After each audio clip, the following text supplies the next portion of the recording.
ఇప్పుడే జీ5 app download చేయండి. చూడండి మీ ఫేవరెట్ టీవీ షోస్ ఎప్పుడైనా ఎక్కడైనా. పదండ్రా.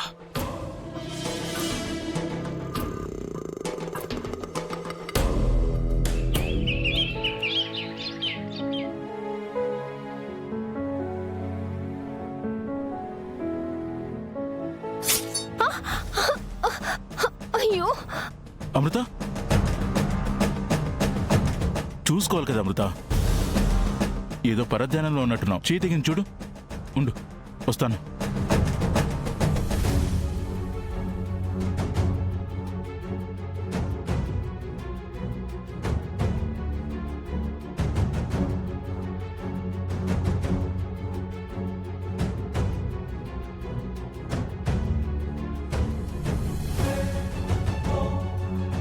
తోడబుట్టినోడి నెత్తురు రౌడీలు కళ్ళ చూస్తారని వీళ్ళకు తెలియదు గాని తోడబుట్టిన దానికి ఇక్కడ సెయ్యి తెగి రక్తం వచ్చేసుండాది. మరే భగవంతుడు ప్రమాదం జరగడం ముందే సూచిస్తాడంట. మనం చెప్పకపోయినా వాళ్ళకి అర్థమై ఉండాలి.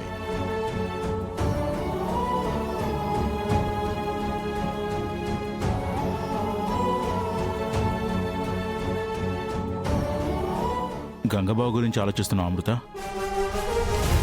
నన్ను చూడటానికి వచ్చినా కూడా మా అన్నయ్యని అవమానించి పంపించారు.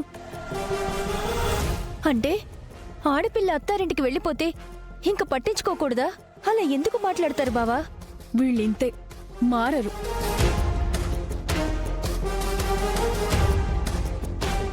ఇప్పుడిప్పుడే దేవాబావ మారుతున్నాడు, కానీ మామయ్య మాత్రం మారడు.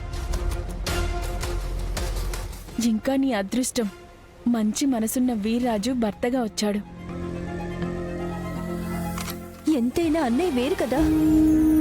కూరగాయలు కోస్తూ చేయి తగితే రక్తబొట్టు రాలినా అన్నయ్య కంగారుగా వచ్చేసి మనం కళ్ళు తెరిచి చూసేలోపు మనం గాయం కూడా లేకుండా చేసేవాడు.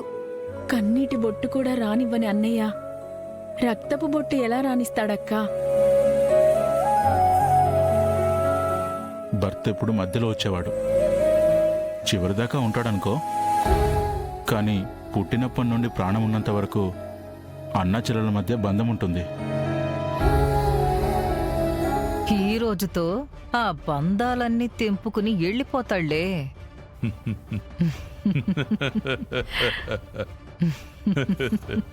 ఎందుకలా నవ్వుకుంటున్నారు? సంబరం తిరుపతి. దేనికంత సంబరం? కాసేపట్లో శుభవార్త వినబోతున్నామని సంబరపడిపోతున్నాం. ఏం చేశారు? మేకని కొట్టబోతుండాం. దేనికి? బాగా సంపాదించాం కదా తిరుపతి, పండగ జరుపుకోవద్దా? ఈ సంపాదించటమేదో మంచి పేరు సంపాదించండి. నేను మంచి పేరు సంపాదించాను, కానీ నీ మేనల్లుడు వచ్చి నా పేరు చెడగొట్టేసినాడు. లేదంటే సర్పంచ్గా గెలిచి ఈ ఊరిని సరిదిద్దేవాణ్ణి. 20 ఏళ్లుగా చెయ్యండి, ఇప్పుడేం చేస్తారు? కట్టుకున్నదానివి నువ్వే ఇట్ట అంటే ఎట్టనే. వదిలే అన్నాయ్, ఇప్పుడు మనం సంతోషంగా ఉండడం ముఖ్యం అన్నాయ్. ఇదే సంతోషం నాగవల్లికి కాన్పయ్యాక కూడా ఉండాలండి. ఎందుకు ఉండదు? ఆడపిల్ల పుట్టినా మీరు ఇలాగే నవ్వితే అప్పుడు మీకు మంచి మనసుందని నమ్ముతాను. ఊరుకో వదినే, గోవిందరాజులకి ఆడపిల్ల పుట్టలేదా? ఏ, నువ్వు ఆడదానివి కాదా? ఇదిగో మళ్ళీ నా జోలికొస్తే బాగుండదు చెప్తున్నా. చూడు తిరుపతి, నీ పెద్ద కోడలు నాగవల్లి ఆడబిడ్డని కంటే నేను బతుకుండను. నీ మంగళసూత్రం తెగినా పర్లేదు, బొట్టు తుడుచుకున్నా పర్లేదంటే నువ్వు అట్టే కోరుకో. భగవంతుడు రాసిన రాతని ఎవ్వరూ మార్చలేరు. నువ్వు సచ్చినా పర్లేదంటుందన్నాయ్. ఎందుకమ్మా వీళ్ళతో మాట్లాడుతున్నావు? ఒకే ఇంట్లో ఉంటూ కూడా శత్రువులా చూస్తున్నారు.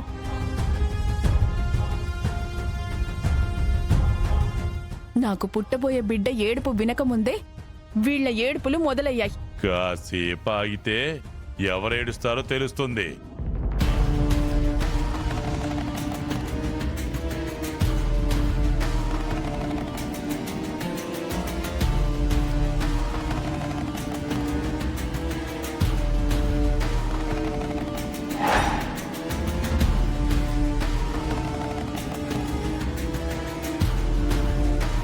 రేయ్ నువ్వు అటెల్లో, రేయ్ నువ్వు ఇటెల్లో.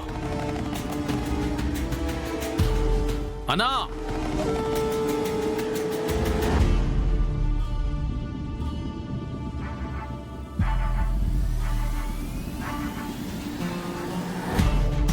అలా వెళ్ళిపోతున్నావేందన్నయ్య?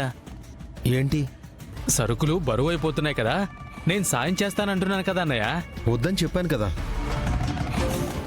అనయ్య టైం అడిగాం కానీ నీ టైం బాగుందో లేదో అని నువ్వు మమ్మల్ని అడగాలి కదన్నయ్య.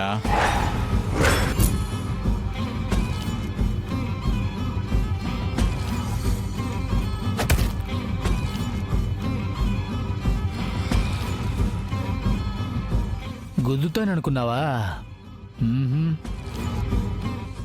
ఏంటన్నా స్మైల్ ఇస్తున్నాడు, మనమేం చెయ్యమనా?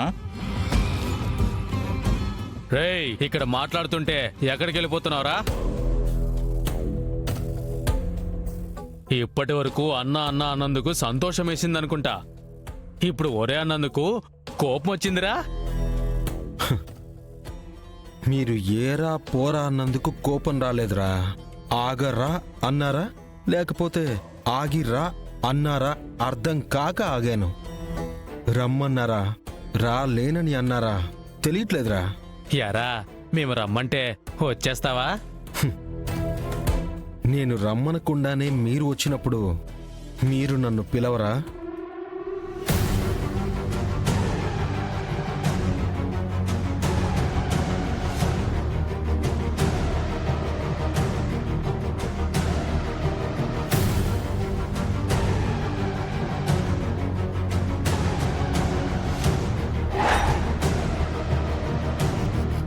ఎక్కడికి వస్తావు? మీతో గొడవ పడ్డానికి, మీద పడి మిమ్మల్ని భూమిలోకి తొక్కేయడానికి.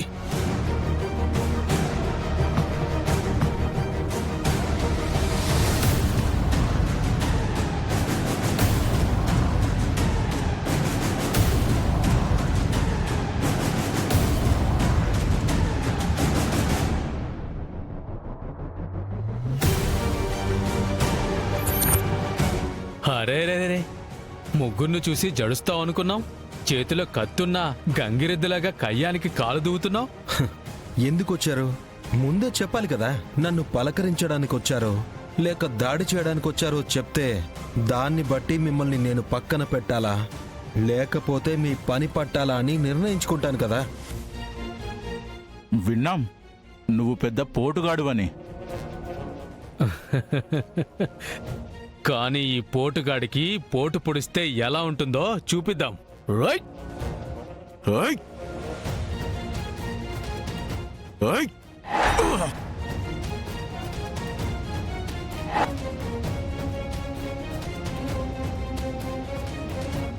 ఏయ్!